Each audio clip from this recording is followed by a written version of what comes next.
তখনকার দিনে আরব দেশে বছরে 2টি করে মেলা বসতো। এটা ছিল তাদের ধর্মীয় অনুষ্ঠানের অন্যতম অংশ বিশেষ। এখানে আরবি অনারবি সকল ধরনের মানুষ সমাগত হতো। এই অনুষ্ঠানের প্রধান করণীয় বিষয় ছিল পূজা অর্চনা, নাচ গান, মদ্যপান ইত্যাদি। এই কাজগুলো তাদের নিকট যথেষ্ট পুণ্যের বলে বিবেচিত হতো। হযরত ইব্রাহিম আলাইহিসসালামের দাওয়াতি কাজের 3 বছর পর একদা মেলার তারিখ সমাগত হলো। মানুষ মেলা যাত্রার উদ্দেশ্যে প্রস্তুতি নিতে আরম্ভ করলো। কেউ টাকা পয়সা সংগ্রহে ব্যস্ত, কেউ সেখানে ব্যবসার উদ্দেশ্যে পণ্য সামগ্রী আমদানির কাজে ব্যস্ত থাকে, আবার কেউ গান বাজনার মহড়া শুরু করে। মেলা আরম্ভ হলে সেখানে অন্তত একদিন কাটানো সকল মানুষের জন্য বাধ্যতামূলক ছিল। তাই মেলার প্রথম দিনে সকল মানুষ নতুন সাজে সজ্জিত হয়ে সেখানে যাত্রা আরম্ভ করে। হযরত ইব্রাহিম আলাইহিসসালামকে মেলায় উপস্থিত হওয়ার জন্য সকলে দাওয়াত দিতে লাগলো। হযরত ইব্রাহিম আলাইহিসসালাম কারো কথায় কোনো জবাব দিতেন না। সর্বশেষ যখন তার পিতা আরজ ইব্রাহিম আলাইহিসসালামকে তার সাথে মেলায় যাওয়ার জন্য বলল, তখন তিনি আকাশের দিকে তাকিয়ে বললেন, আমার স্বাস্থ্য খারাপ, মেলায় যাওয়া আমার পক্ষে সম্ভব নয়। আরজ কয়েকবার বলে শেষে নিজে একা মেলায় চলে গেলেন। এদিকে হযরত ইব্রাহিম আলাইহিসসালাম যখন দেখলেন সকল মানুষ মেলায় গিয়েছে, তখন তিনি একখানি লোহার কুড়াল নিয়ে মন্দিরের অভিমুখে যাত্রা করেন এবং মন্দিরে ঢুকে বলেন, হে ছোট বড় দেব দেবীগণ, তোমরা সত্য ও মহান প্রভুর মনোনীত হও তবে কলেমা পাঠ করো, আর তোমরা যদি সত্য হও তবে আমার সঙ্গে যুদ্ধে প্রবৃত্ত হও। আমি তোমাদেরকে ধ্বংস করতে এসেছি। এই বলে তিনি ছোট ছোট দেবতাগুলোর হাত পা গুড়িয়ে দিলেন। ঝনঝন আওয়াজে সবগুলো চূর্ণ বিচূর্ণ হয়ে গেল। তখন তিনি বড় দেবতাগুলোকেও ভেঙে দিলেন। শুধু একটি দেবতাকে অক্ষত রেখে তার কাঁধের উপর কুড়ুলখানি রেখে দিয়ে বিদায় হলেন। শয়তানের তৎপরতায় এ ঘটনা আর গোপন থাকলো না। মেলায় মানুষের নিকট সংবাদ পৌঁছে গেল। তখন সকল মানুষ ছোটাছুটি করে দেশের সর্বপ্রধান মন্দিরের দিকে চলে আসলো। অবস্থা দেখে সকলে বিমর্ষ হয়ে গেল। কেউ কেউ ক্রোধে ফেটে পড়লো, কেউ দেবতা হত্যাকারীকে সমুচিত শাস্তি দেওয়ার ব্যাপারে দৃঢ় প্রতিজ্ঞ হলো। ইতিমধ্যে রাজা নমরুদের সেনাবাহিনী সেখানে এসে উপস্থিত হয়ে গেল। তারা সমুদায় ঘটনা দেখলো এবং তড়িৎ গতিতে রাজাকে জ্ঞাত করার জন্য চলে গেল। এরপর একদল প্রহরী এসে পরবর্তী ক্ষতির হাত থেকে মন্দিরকে রক্ষা করার জন্য পাহারা দিতে আরম্ভ করলো। রাজা নমরুদের দরবারে হযরত ইব্রাহিম আলাইহিসসালামের বিরুদ্ধে অভিযোগ দায়ের হলো। ইতিপূর্বে যাদের নিকট তিনি তৌহিদের দাওয়াত পেশ করেছেন, তারা একযোগে সকলে হযরত ইব্রাহিম আলাইহিসসালামের বিরুদ্ধে নমরুদের নিকট গেল। নমরুদ এই অভিযোগ শুনে হযরত ইব্রাহিম আলাইহিসসালামকে ডাকলো। হযরত ইব্রাহিম আলাইহিসসালাম আল্লাহ তাআলার সাহায্য প্রার্থনা করে রওনা হলেন। প্রহরী বেষ্টিত অবস্থায় হযরত ইব্রাহিম আলাইহিসসালাম নমরুদের দরবারে উপস্থিত হলেন। নমরুদ হযরত ইব্রাহিম আলাইহিসসালামকে জিজ্ঞাসা করলেন, তুমি মন্দিরে রক্ষিত দেবদেবীগুলোকে ভেঙেছো? হযরত ইব্রাহিম আলাইহিসসালাম বললেন, কে ভেঙেছে তা বড় দেবী যে কুড়াল কাঁধে নিয়ে দাঁড়িয়ে আছে তার কাছে জিজ্ঞাসা করুন। নমরুদ বলল, ওরা কথা বলতে পারে না, ওরা এই বিষয়ে কি বলবে? হযরত ইব্রাহিম আলাইহিসসালাম বললেন, তারা যখন কথা বলতে পারে না, মানুষের কথা শোনে না বা নিজেদের আত্মরক্ষা করতে পারে না, তাদের নিকট মঙ্গল প্রার্থী হওয়া বোকামি ছাড়া কিছুই নয়। নমরুদ ইব্রাহিম আলাইহিসসালামের এই কথা শুনে ক্রোধান্বিত হলো এবং তাকে কয়েদখানায় বন্দী করার হুকুম দিল। পরের দিন নমরুদ তার পরিষদের বৈঠক ডাকলো। সেখানে সে বলল, আমাদের আদি পুরুষের আরাধনার দেবদেবীর প্রতি যে ছেলেটি অশুভ আচরণ করেছে এবং তাদেরকে ভেঙে গুড়িয়ে দিয়েছে, তার কি শাস্তি হওয়া উচিত বলে আপনারা মনে করেন? পরিষদের সদস্যবৃন্দের কেউ বলল, এই ছেলেটিকে মৃত্যুদণ্ড দেওয়া উচিত। কেউ বলল, জীবন্ত অবস্থায় তাকে ঝুলিয়ে মারা উচিত। আবার কেউ বলল, তাকে এক ভীষণ অনলকুণ্ডে নিক্ষেপ করে জ্বালিয়ে মারা উচিত, যাতে করে বিরোধী চক্র চিরদিনের মতো শিক্ষা লাভ করে এবং পৃথিবীর বুকে একটি উজ্জ্বল দৃষ্টান্ত স্থাপিত হয়ে থাকে। তৃতীয় ব্যক্তির কথা নমরুদের মনোপুত হলো। তখন সে এটাকে কার্যকরী করার জন্য সেনাবাহিনীকে নির্দেশ দিল। সেনাবাহিনী এক বিশাল এলাকা নিয়ে দেওয়াল দিতে আরম্ভ করলো, যার দৈর্ঘ্য প্রস্থ ছিল 24 বর্গমাইল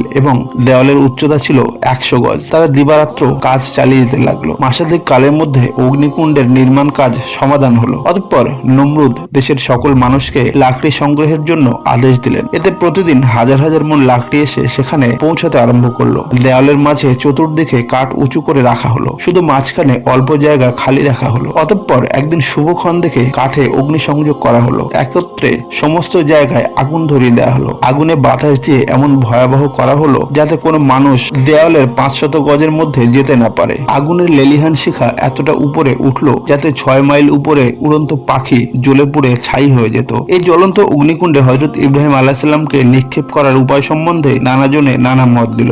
সবশেষে সিদ্ধান্ত হলো একটি চড়ক গাছের উপর হাত পা বাঁধা অবস্থায় ইব্রাহিম আলাইহিসসালামকে উঠিয়ে সজোরে নিক্ষেপ করা হবে। সে মর্মে অল্প সময়ের মধ্যে চড়ক গাছ বানানো হলো। তাতে 400 রশি দেওয়া হলো যেন সেটা সহজে ঘোরানো যায়। অতঃপর হযরত ইব্রাহিম আলাইহিসসালামকে জেলখানা থেকে বার করে নমরুদের জামা কাপড় তাকে পরিধান করা হলো। যদি একান্ত কোনো কারণে সে আগুনে না জ্বলে, তাহলে যেন নমরুদের জামা কাপড়ের কেরামতি জাহির হয়। হযরত ইব্রাহিম আলাইহিসসালামের হাত পা বাঁধা হলো। চড়ক গাছে ওঠানো হলো। তারপর যখন চড়ক গাছ ঘোরানোর চেষ্টা করা হলো তখন চড়ক গাছ আর ঘুরছে না। নমরুদ ও পরিষদবর্গ খুবই দুশ্চিন্তাগ্রস্ত হলো। শয়তান এ সময় একজন বৃদ্ধ সাধকের আকৃতিতে সেখানে উপস্থিত হয়ে বলল, তোমরা এভাবে চড়ক গাছ ঘোরাতে পারবে না। এখানে কতগুলো উলঙ্গ করে জেনার কাজে লিপ্ত হও, তারপর দেখবে চড়ক গাছ ঘুরছে। বৃদ্ধার কথা অনুসারে নমরুদ 40 জন যুবক যুবতীকে জেনায় প্রবৃত্ত হওয়ার জন্য হুকুম দিল। অমনি কাজ আরম্ভ হয়ে গেল। আল্লাহর ফেরেশতারা ঘৃণায় সেখান থেকে চলে গেল। তখন চড়ক গাছ ঘোরানোর চেষ্টা করা হলো এবং তা সহজে ঘুরে গেল। সর্বত্র হইচই পড়ে গেল।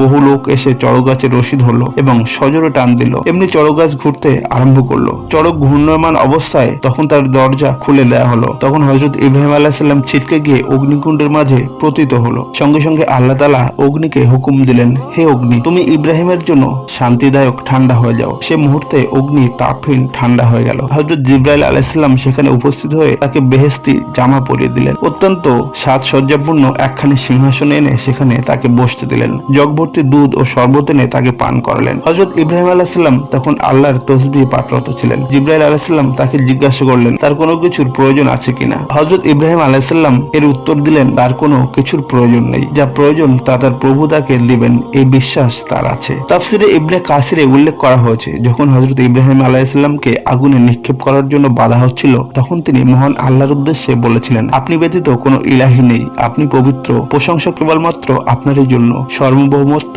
আপনারই, আপনার কোনো অংশীদার নেই। তিনি আল্লাহ রাব্বুল আলামিনের কাছে এটাও বলেছিলেন, হে আল্লাহ, আকাশে আপনি একাই এবং জমিনে আমি একাই আপনার দাসত্ব করি, অর্থাৎ আপনি একাই সার্বভৌমত্বের মালিক এবং আমি একাই আপনার গোলামি করছি, অন্য সব মানুষ আপনার সাথে শিরক করছে। হযরত জিবরাইল আলাইহিস সালাম অগ্নিকুণ্ডের সমস্ত জায়গা একবার প্রদক্ষিণ করলেন। তিনি দেখলেন চতুর্দিকে দেওয়ালের পাশ ঘিরে আগুন জ্বলছে বটে, কিন্তু তাতে তাপ নেই। তার মধ্যবর্তী সমস্ত জায়গা ফুল বাগানে পরিণত হয়েছে। এমনকি নমরুদ যেসব শুকনো কাঠ এনে আগুন জ্বালানোর ব্যবস্থা করেছিল সেগুলো তাজা হয়ে পাতা ফল ফুল দিতে আরম্ভ করেছে। হযরত ইব্রাহিম আলাইহিস সালামকে আগুনে দগ্ধীভূত করা হচ্ছে শুনে বনের পশু পাখি সকলে অনাহারি থেকে বুক ভাসিয়ে কাঁদলো। পাখিগুলোরা এই যন্ত্রণা সহ্য করতে না পেরে ঝাঁক বেঁধে হযরত ইব্রাহিম আলাইহিস সালামের অনলকুণ্ডে আত্মাহুতি দেওয়ার উদ্দেশ্যে অগ্নিকুণ্ডে ঝাঁপ দিল। আল্লাহর মেহেরবানিতে কোনো পাখি কোনো যন্ত্রণা পেল না এবং হযরত ইব্রাহিম আলাইহিস সালামের নিকটবর্তী ফুল বাগানে এসে পরম তৃপ্তি লাভ করলো। অগ্নিকুণ্ডকে কুসুম কাননে পরিণত হতে দেখে তারা বিভিন্ন সুরে আল্লাহ তাআলার গুণকীর্তনে বিভোর হলো।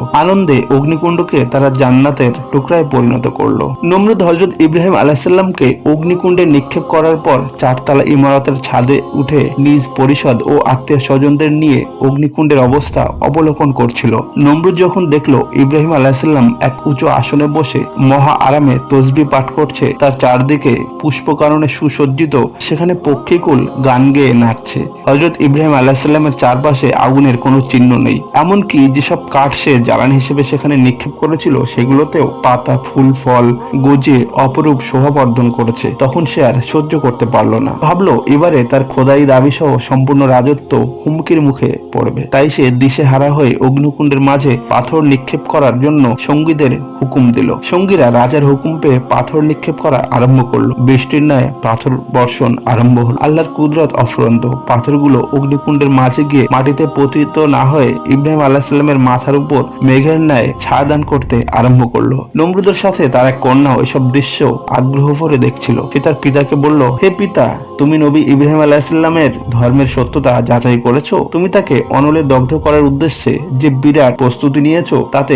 কোনো ফল হয়নি, বরং সে আরো মর্যাদার অধিকারী হয়েছে। সুতরাং তুমি আর তার বিরোধিতা না করে তার ধর্ম গ্রহণ করো। নমরুদ তার কন্যার মুখে এসব কথা শুনে তাকে বড় রকমের ধমক দিল, এমনকি তাকে হত্যা করার ভয়ও দেখালো। তখন কন্যা পিতার সাথে আর বাদানুবাদ না করে ওখান থেকে সরে গেল। ক্ষণিক পরে হযরত ইব্রাহিম আলাইহিস সালামের অগ্নিকুণ্ডের দরজার কাছে গিয়ে দরজা খুলে ভিতরে প্রবেশ করলো। সেখানে যদিও কিছুটা আগুনের চিহ্ন ছিল বটে, তবে তা খুব ঠান্ডা শান্তিদায়ক বলে তার কাছে মনে হলো। সে সোজা ইব্রাহিম আলাইহিস সালামের নিকট গিয়ে বলল, হে আল্লাহর নবী, আপনি আমাকে আপনার দ্বীনের তামিল দান করুন। আমি এখন থেকে ইসলাম গ্রহণ করলাম। হযরত ইব্রাহিম আলাইহিস সালাম তাকে কলেমা পাঠ করালেন এবং দ্বীনের অন্যান্য জরুরি শিক্ষা দান করলেন। নমরুদের কন্যা সমস্ত অগ্নিকুণ্ড ঘুরে ঘুরে দেখলেন। তার নিকট স্থানটি আরামদায়ক ও অনাবিল শান্তির নীড় বলে মনে হলো, যা কোনোদিন পৃথিবীতে আর কোনোদিন সে দেখেনি। তাই সে আল্লাহর দরবারে শুকরিয়া জ্ঞাপনার্থে তার নাম বারবার উচ্চারণ করছিল। দীর্ঘ সময় সেখানে কাটানোর পর সে পিতার ঘরে যখন ফিরে আসলো তখন তার পিতা তার ইসলাম গ্রহণের খবর পেয়ে তাকে হত্যা করার জন্য প্রস্তুতি নিচ্ছিল। কন্যা এই খবর পেয়ে মহান আল্লাহর দরবারে সাহায্য প্রার্থনা করলো।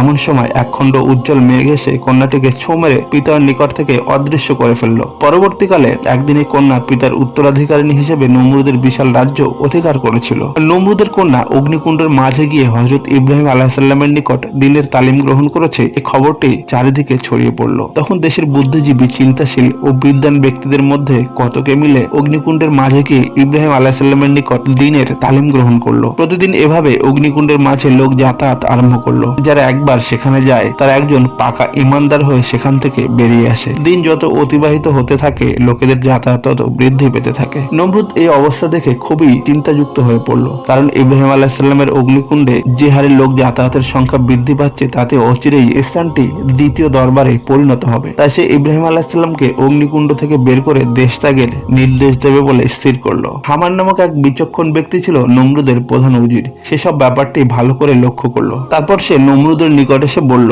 জাহাপানা, অগ্নি একটি দেবতা, আমরা তার পূজা অর্চনা করি না বলে সে আমাদের প্রতি বিরূপ হয়েছে, যাতে করে নবী ইব্রাহিম আলাইহিসসালামকে দগ্ধ করা সম্ভব হলো না। তাই আসুন আমরা প্রথমে অগ্নি পূজা আরম্ভ করি, তাহলে আমাদের উদ্দেশ্য সফল হবে। হামান এ পর্যন্ত বলার পরই একটি আগুনের উত্তপ্ত স্ফুলিঙ্গ এসে তার চোখে প্রবিষ্ট হয় এবং সাথে সাথে তার চোখ দুটি জ্বলে যায়। তখন সে চিৎকার দিয়ে কাঁদতে থাকে এবং বলতে থাকে, ইব্রাহিম আলাইহিসসালাম বড় জাদুকর, তাকে প্রকাশ্যে হত্যা করা ছাড়া মহারাজের দ্বিতীয় পথ নেই।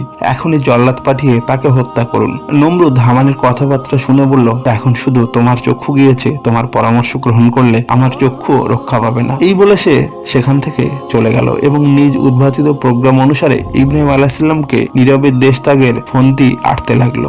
আল্লাহ তাআলা হযরত ইব্রাহিম আলাইহিসসালামকে যে সমস্ত কঠিন পরীক্ষার সম্মুখীন করেছেন, অন্য আর কোনো নবীকে এত বড় কঠিন পরীক্ষার সম্মুখীন করেননি। অধিকাংশ নবীকে আল্লাহ তাআলা একটি বা দুটি বড় পরীক্ষা দ্বারা শোধন করে নিয়েছেন, কিন্তু হযরত ইব্রাহিম আলাইহিসসালামকে এক এক করে 5টি বড় রকমের পরীক্ষার সম্মুখীন করেন। এর প্রথমটি হলো গুহায় তার জন্ম ও অনিয়মিত প্রতিপালন। দ্বিতীয়টি ছিল তাকে অগ্নিকুণ্ডে নিক্ষেপ। তৃতীয়টি ছিল জালেম রাজা কর্তৃক তার স্ত্রী অপহরণ। চতুর্থটি ছিল নিজ স্ত্রী ও পুত্রকে নির্জন বনবাসে প্রেরণ। পঞ্চমটি ছিল নিজ সন্তানকে কুরবানি করা। সমস্ত পরীক্ষায় তিনি কৃতিত্বের সাথে উত্তীর্ণ হয়, যার পরিণামে আল্লাহ তাআলা তাকে জাতির পিতা হিসাবে ঘোষণা করেন এবং খলিলুল্লাহ অর্থাৎ আল্লাহর বন্ধু বলে সম্বোধন করেন। সকল নবী ও রাসূলদের মধ্যে রাসূলুল্লাহ সাল্লাল্লাহু আলাইহি সাল্লামের পরই হযরত ইব্রাহিম আলাইহিস সালামের স্থান।